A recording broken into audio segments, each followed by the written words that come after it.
Alex O'Connor Destroys the Christian God, uploaded by Pank Burn. Let's get into it. These people were listening to their God who was telling them to slaughter innocent women That's and right. children. The ancient Israelites were, but the ancient Israelites are not what taught you. What taught you is the 1,000-year tradition of the early Christian church. Which came a bit too late for the Amalekites. It came a bit too late for the Amalekites, to be sure. Were the Israelite armies not instructed by the God that you believe in? They were instructed by God. And they were instructed to do things which you would now consider to be immoral, yes? Absolutely. So God has commanded them to do something which you now consider to be immoral, whether or not you consider it to be immoral because of the later developments of Christian ethics. God himself has told us that we must abandon our intuition that the slaughter of women and children, and by the way, when it's unnecessary in those instances to slaughter them, is wrong. I don't view it that way. All right, so my first premise here is we gotta always recognize that God is always cooperating with humanity, and he chose the Israelites as his chosen people to cooperate with them in order to bring the Messiah, the Savior of the world, into the world. And of course, that was the plan all along. That would solve all our questions, our problems, etc. So, with that being said, God had always cooperated with humanity. But of course, humanity had fallen. Humanity has fallen and no longer cooperates with God, is no longer in communion with God, but cooperates according to themselves, according to ourselves. But God chose the Israelites to cooperate with him, to commune with him in order to bring the good into the world. This is how I view it. Let's put it this way. Even in the ancient world, divine revelation comes into a primitive, barbaric world which is full of a lot of really bad guys. And God says, keep going. No, Keep it up. God does not say keep going. But what God does is and again, this is called, trying to get the point of what is happening. There's slavery in this world, in the ancient world, and it is true. The Bible doesn't come in and go, we denounce slavery, we denounce the killing of women and children. It doesn't do that. The opposite. It actually immerses itself into an existing, admittedly barbaric culture. And what's actually going on there with the Amalekites, the Canaanites, and so on, if you just read the Old Testament, it tells you it has to do with the displacement of polytheism with monotheism. That's fine. Hold on. Okay, so I don't necessarily agree with Dinesh in all of the points he makes, but some of them, yes, I do. The displacement of the Israelites does matter, because we have to recognize that the Israelites were influenced by the Code of Hammurabi. The Code of Hammurabi was the civil justice law amongst that entire civilization, the civilization of Mesopotamia and all those tribes around it. They were influenced by it, and like I said, God was cooperating. He chose to cooperate with the Israelites to bring forth salvation unto the world. So the Code of Hammurabi states that whatever someone else does to you, you can do to them. An eye for an eye in biblical terms. The claim Alex O'Connor is making here is that the Israelites unlawfully, unjustly killed women and children, and even women that were pregnant with children. But if you read early history, if you read the biblical texts themselves, these things happened to the Israelites beforehand, and you could say it was self-defense that they brought it back to the Canaanites or the people who lived outside of the Israelite tribe. So if you read this thing right here, it says, the primary evidence for organized conflict during this period, roughly corresponding to the Middle Bronze Age, comes from the ancient Near East, particularly Mesopotamia. This was not warfare between tribes in a modern sense, but rather between settled peoples in fortified city-states and more mobile nomadic groups. Pastoral nomads versus city-states. A major source of conflict throughout the ancient Near East involved nomadic tribal groups and established states. Textual evidence from the period shows a complex and often hostile relationship between these groups, with nomadic populations sometimes playing a role in the rise and fall of early states. Mesopotamian city-states were in recurring conflicts with each other, though this was less tribal and more a struggle for territorial and economic dominance. So you can see these tribal wars had been occurring, and these Israelites had to operate in a manner so they could preserve their own tribe, obviously. And they were highly influenced by the Code of Hammurabi because they lived in that area, the area of Mesopotamia. Abraham is the one who began the tribe of Israel. The Battle of Siddim is a biblical battle in the book of Genesis, which occurred around 2000 BC and involved an alliance of kings from the Dead Sea region, including Abraham. So, how I would justify the act of killing women and children and women who are pregnant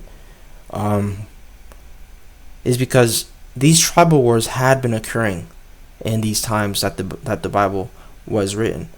And of course, the Israelites had done things outside the order that God had given as well.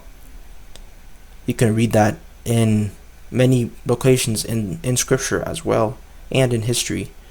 The book of Judges goes very much in depth of that as well. The direct order that God had given to them, that Alex O'Connor is mentioning here, to kill women, children, and women who had been pregnant with children, had been ordered because these very same things happened to the Israelites themselves. You can see, like, ancient traditions used to throw babies into molten hot iron idols. These weren't simply babies of their own people. Yes, they did it to their own people as well, but they also did it to outward tribes. Justifies the murder of children and women. I didn't say it does. That's what you're implying. I'm saying that the way it happens historically is God takes a side. God didn't take a side. God chose the Israelites to bring forth the chosen man to save humanity. He could have chosen anyone, hypothetically, or theoretically speaking, but he chose the Israelites because they were in a state of displacement from the outer world. They were different people. They lived in a mostly pacifist manner, but of course they also did self-defense. The single monotheistic God, who, by the way, in the Old Testament does not act like a monotheistic God. He acts like a tribal God, right? He acts like the God of only the Israelites. Yes, he acts like that not because he is that way. He is cooperating, like I said, with man, specifically Israelites, to bring forth what is right. These acts are not good in of themselves, but they are just. They were justified. Listen to what you just said.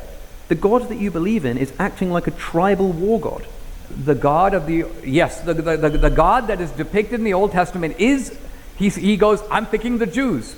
Yeah. I'm choosing you. To the extent that your enemies become my enemies, to the extent that your male and female slaves may come from the nations around you. From them you may buy and sell slaves. You may also purchase some of the temporary residents living among you and members of their clan born in your town.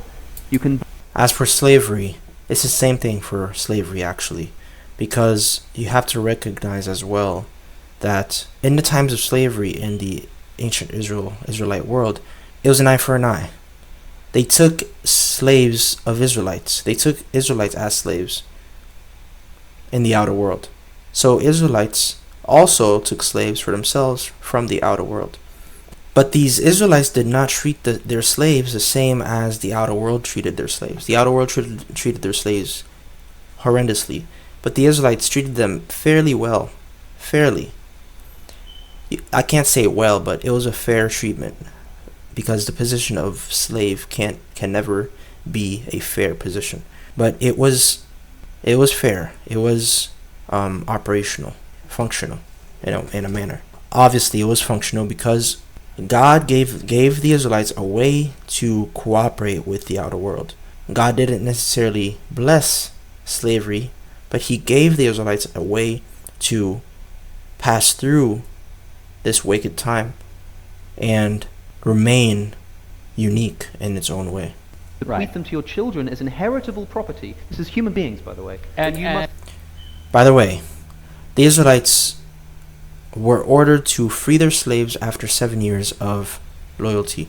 This is completely different than outer world slavery. The Israelites weren't even allowed to make their own people slaves, unlike the outer world. The outer world would sell their own people as slaves. But you must not rule over your fellow Israelites ruthlessly. So not only do we have, the description of slavery in the Old Testament, we have And yes, these slaves were punished.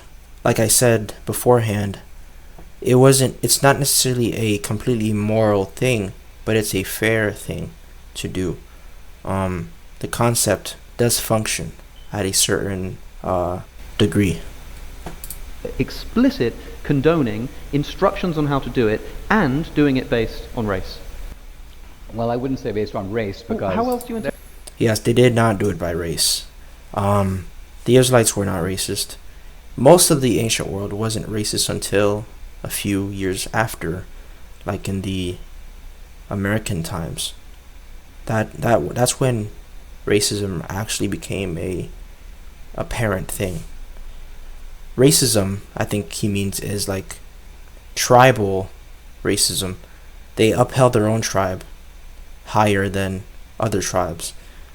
But that wouldn't make sense because they sold their own tribe, their own people as slaves. So it's not necessarily racism. It's selfishness. It's just dehumanizing.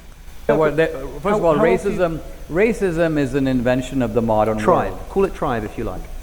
Right. These are clans. These are militaristic Israelite clans. slaves this way, and you treat non-Israelite slaves this way. By the way that the Israelite slaves are treated, we're told in Exodus 21, if you have a male slave, they're to go free after 7 years. But if you give them a wife and they have children while they're your property, then they don't go free after 7 years, only the man does. And Exodus 21 says, but if the man decides that he loves his wife and his children and his master and wants to stay, then he can say to his master he wants to stay, at which point he's taken outside, his ear is pierced like cattle, and he becomes a slave for life. Now, by the way, female slaves aren't let go after 7 years at all in the first place. Now, I understand what you're saying when you say, like, okay, maybe God could... Yes, the family head has always been functioning at a different manner in all these different times of humanity. It's something that is very, very flexible when it comes to civil operation. Couldn't have abolished slavery for some reason. But at least, for example, when the male slave goes free, let his wife and children go with him. Yeah. Why not this simple moral improvement? There is no conceivable reason that this could not have been ordained by God, but look, it was not. You have a capital argument here to be had with the rabbis, and look, there is a massive rabbinical tradition that discusses every fine point, as you know. People that the Bible is true. But it's not my job to I'm not a rabbi isolate either. the Old Testament from the New and justify ancient battles that have no bearing. Let me put it this way: and tell me how if someone were to listen to you, they would have no idea that the first anti-slavery movement in the world is driven by the Quakers and the evangelical Christians. They read the same Bible, but evidently they don't read it your way, because if they read it your way, they would be the prime apologists and defenders of slavery. So Dinesh, you have to explain why you take a universal institution. Dinesh, when did that happen? In every culture. When did that happen? When did what happen? When did that movement first get off the ground? It's in America, it starts shortly after the Quakers get here. So the early let's put it this way, the early anti-slavery movements are about 1710, so 1720. Here's two hypotheses then. One hypothesis is that God actually didn't like slavery the whole time. It just took human beings literally thousands of years to work it out, and that just so happened to coincide. Yes, that's what I believe. Because slavery wasn't something that God brought forth. Slavery was something that man brought forth upon themselves. So if it's something that man brings forth upon themselves, it is also the position of man to get rid of it. God gave us a way to get through slavery That is all the impact that God had upon slavery. I think it's completely justified for God to let man take care of some things while he takes care of other things. Of course, the things that God takes care of are much more impact. But what the things that man takes care of is to impact simply to man. Plus, the intellectual development of man in terms of philosophy and morality wouldn't have happened if man did not go through these steps towards improvement. Coincide with the Enlightenment. That's one hypothesis. Another hypothesis is actually that the Bible does condone slavery, and that what's going on is, I think, for example, when you look at the actual verses that are being given as justification for the Christian abolitionist movement, what kind of verses are we talking about? Well, what I'm saying is that first of all, the Enlightenment... It might have been Christians who did it, but they were, to say that they were doing it as motivated by Christianity is a different kind of claim. It is a very significant claim because to you, the Bible exists in an interpretive tradition that has been expostulated over many centuries by Christians. They're reading that Bible. They're reading it with great care as to what it's trying to say. And the Enlightenment, far from being the origin of any of this, in fact, the racism that came out of the Enlightenment was of a species that never existed before. I mean, you think of the great philosophers like Hegel, Kant, their denunciations of blacks, for example, you'll find nothing like that in the Old Testament, leave alone the New. And if modern Enlightenment thinkers were beholden to think that these Enlightenment thinkers were ineffable, creators of an inviolable ethic, then we'd probably have had a harder time getting rid of it, don't you think? Well, nobody. Do you think the abolitionist movement was helped or hindered by the existence of the verses that I've just described? Well, I mean, I think it was hindered by them because I think that the Southern apologists of slavery appealed to those verses. To be sure, they appealed to the Old Testament verses that were pro-slavery. Tell me where you could appeal to be anti-slavery specifically. I mean, not love your enemy, love your neighbor. Tell me specifically. Like, here's how I can put it: you're in a time machine. You go back to antebellum slavery in the American South. Yeah. And you find yourself on a plantation, and you say to the master of the house, you own a bunch of slaves. I don't think this is moral. I don't think you should be mistreating them. Where do they turn? And plausibly so, to justify what they're doing. Well, the answer they pull out is their this. Bible, and you can say to them, well, hold on, have you read this verse? Tell me the verse. Tell me where I can point this person in order to dispel them of their ideas. I would about recommend to you a compendium of sermons that were delivered by Northern preachers in the decades leading up to the Civil War. Hold on. I want to know what the verses are. Right, so I'm going to give you their mode of preaching because the key to it is to understand how they use the Bible. It's not the way you do it. Even the Southern theologians weren't dumb enough to say they enslaved the Amalekites, therefore you can enslave this guy who's here from the Congo. No, the Southerners didn't use those arguments either. Your arguments are in a different species altogether. If you look at the arguments between the Northerners and Southerners over slavery, they were far more nuanced than that. Basically, you had to do something like this. The Northern theologians would say this: are we or are we not created equal in the eyes of God? Yes or no? Yes. Are we all equally in need of salvation? Yes. Does God therefore love us all equally and make salvation available to us all? Yes. And then you flip over and the Old all Testament. that being the case, so hold on. It takes a movement now to go from this theological truth to a political application. But I don't have to prove that this is plausible because it already happened. It's far too vague. It's far too vague for you. No. From a skeptical compass, it's vague. This always happens. But I'm saying millions of people believed it. They happens. listened to these sermons. They acted on them. That's because people retrospectively impart their own values. Why do you think people in the North who had no stake in the matter signed up to fight the Civil War? Why did they do it? I don't know. You have no idea, right? You have no clue. But I don't think it's because they read the Bible. I'm saying that do you realize to what? Look at the sermons that are being given. Look at the language that's being used. People talk about the Exodus story, for example. The enslaved in Egypt, freed by God and brought into the promised land. And this is a story that is favored. This is a story that's favored by abolitionists to say, look at this anti-slavery spirit of something like Exodus, leaving out the fact that when the Israelites are liberated from Egypt and trying to take the promised land, they do so by slaughtering, genociding, and also then enslaving the people who were already living there. They leave out that bit. Because if they kept it in, then we'd realize that God did not have an anti-slavery essence. Well, not everything the Israelites did were an order from God himself. And perhaps these same people who took the position of the Israelites, their land, were the same people who conquered the Israelites and brought them in as slaves. God had an anti-Israelite oppression sentiment, well, and it's in the Old Testament specifically the Israelites whose oppression he's upset with, and not only fine with the oppression of others, but mandates the oppression of others through the Israelites. Okay, and all I'm saying is that there is a whole tradition that involves millions of slaves, millions of abolitionist preachers, Martin Luther King.